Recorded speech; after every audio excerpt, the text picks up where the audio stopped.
These are strange times. I think the hardest thing for many of us is the uncertainty of it all. Because we like to know what's going to happen and when, so we can plan for the future. But with the coronavirus, that's just not been easy. I think we're certainly living through a season where we can learn what it really means to trust God. How easy it is for me to say I trust Him when everything's running smoothly. But do I really trust Him when my world is turned upside down, with no idea of if and when it will be ever turned up right again? What does it mean in practice to trust God when we're being tested? Is it wrong for Christians to be afraid in such uncertain times?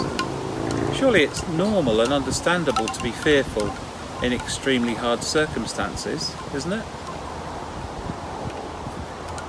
And yet God tells us not to fear.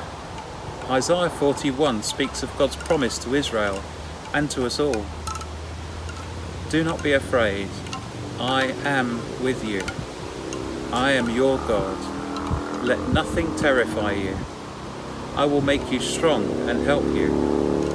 I will protect you and save you. James chapter 2 reminds us that faith by itself, if it's not accompanied by action, is dead. And actually, what is the point of being a Christian if God makes no difference whatsoever in our lives? So I would suggest that while, yes, it is understandable and normal to feel afraid when bad stuff is happening, our faith should enable us to take our fears to God. What counts is not so much about what's going on around us, but about how we deal with what's going on around us. We can't stop the pandemic, and there may be all sorts of things happening in our life that we cannot change. If bad things happen to good people, then they're certainly bound to happen to me. But we can decide to trust God with the outcome, and we can ask Him to carry us through the situation, to give us wisdom and His peace, which is beyond our comprehension. In other words, even in our darkest times, we can experience His peace. I'm always impressed by the Christian parent who immediately forgives the person who has shot dead their child.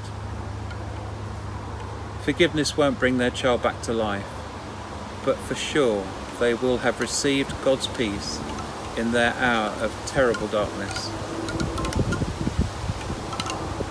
So if you're struggling at the moment because of the pandemic or because of some other situation going on in your life right now, be reminded that God is ready to carry you, like the story of the footprints in the sand, if you let Him.